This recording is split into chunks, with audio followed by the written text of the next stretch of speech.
सोचा होगा। तो क्या लगता है गांव वालों आपको इन चारों में से आपका सरपंच कौन बनेगा? हाँ भाई साहब, आपको क्या लगता है कौन इनमें से सरपंच बनेगा? ये सब मैं कैसे बता सकूंगा कौन गांव का सरपंच बनेगा? बोर्ड डर गए। अब तुम्हें तो जानकारी है होगी कौन बनेगा गांव का सरपंच, तो मुझे पूछ रहे हो? अरे कुछ तो अंदाजा होगा आपको कौन गांव का सरपंच बनेगा। आपके हिसाब से कौन बनना चाहिए गांव का सरपंच? मैंने तो भज्जी को वोट दी है, तो भज्जी बनना चाहिए सरपंच। और भज्जी बनेगा? मेरे हिसाब से तो भज्जी सरपंच बनना चाहिए गांव का। और शुरू से हम भज्जी भी जिताना चाह रहे हैं सरपंच के लिए। और नीली धोती, आपको क्या लगता है कौन गांव का सरपंच बनेगा? मेरे हिसाब से तो कालिया बाबा जी बनेंगे गांव के सरपंच। हमने तो कालिया बाबा जी को वोट दी है और कालिया बाबा जी ही हमारी दुआ से गांव के सरपंच बनेंगे। तो इस गांव में हर किसी की अलग पसंद है और हर किसी का अलग सरपंच है। मजा आएगा मुझे बताने में कि इस गांव का सरपंच अब की बार कौन बना है, किसको सबसे ज्यादा वोट मिली है। इससे पहले जो गांव की सरपंची के लिए खड़े हुए हैं वो आपके बारे में कुछ दो शब्द कहेंगे। तो सबसे पहले चाचा जी गांव के लोगों के बारे में आप कुछ शब्द बोलिए। मैं जी बस यूं ही बोलना चाहूंगा, हमारी भी कुछ वोट हुई है गांव में। जैसे किसी ने भज्जी को वोट दी है, जैसे किसी ने ये कालिया बाबा कौन है उसको वोट दी है, ऐसे ही मुझे भी किसी ने वोट दी होगी। तो हमारी भी वोट है इस गाँव में और हमें तो लग रहा है कि सबसे ज्यादा वोट हमारी ही है, क्योंकि हम सबसे बुजुर्ग हैं, हम सबसे इंटेलिजेंट हैं और हम गांव की तरक्की भी करेंगे। ये बात हमने पहले भी कही थी गांव वालों से।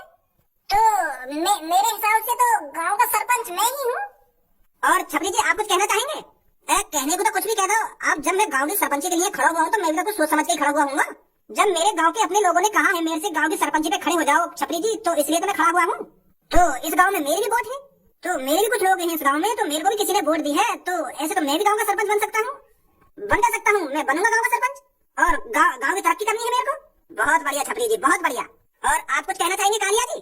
कालिया बाबा जी की जय हो, कालिया बाबा जी की जय हो। अरे अब तो मेरे को कुछ बोलने की जरूरत ही नहीं है। आपने ये गांव के लोगों में मेरा सुर तो सुन ही लिया होगा और ये जान भी लिया होगा कि अब की बार गांव में किसकी सरकार होने वाली है।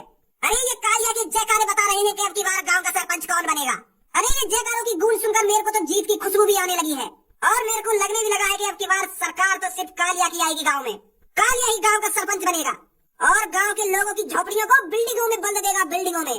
अब तो बहुत मजा आने वाला है मुझे ये बताने में कि अब की बार गांव का सरपंच कौन बना है। तो अब मैं पर्चा निकाल ही लेता हूँ। तो मैं आपको बता दूं आपके गांव में कुल 400 वोट हैं और उन 400 वोटों में से 399 लोगों ने वोट दी है और गांव के उस एक लोग को ढूंढना पड़ेगा जिसने वोट नहीं दी है। तो उन 400 वोटों में से 190 वोट है कालिया की। कालिया बाबा की जय हो, कालिया बाबा की जय हो। शांत गांव वालों शांत। और छपरी की वोट आई है 2 दो वोट। नहीं सास के मैं तो पहले कह रहा हूँ वोटिंग पे मत खड़ा होगा, मत बन गांव का सरपंच। तेरी शकल है सरपंच बनने ना। अब इन 2 वोट में अपने गांव मर सकेगा। तो ये जो 2 वोट मिली है ना, इन वोट में अपने घर पे ले जाओ और रोटी की टूक पर धरकर दुकान से वोट में मेरी सास की सरपंच बनेंगे सरपंच। शांत गाँव वाले शांत, आगे सुनिए। और अब मैं आपको चाचा जिनकी वोट बताने जा रहा हूँ। तो हमारे चाचा जिनकी वोट है, तो हमारे चाचा जिनकी वोट है 17। यार बर्थडे की वोट 17 है तो मेरी बची है फिर वोट, तो यहाँ हिसाब से तो मेरी ज्यादा निकलेंगे फिर।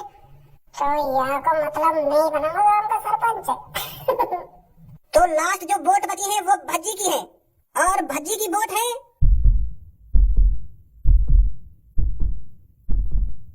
अरे ये मैं क्या देख रहा हूँ, भज्जी की वोट भी है 190 और ये सरपंच की टाई हो चुकी है। भज्जी की भी 190 वोट है और कालिया की भी 190 वोट है।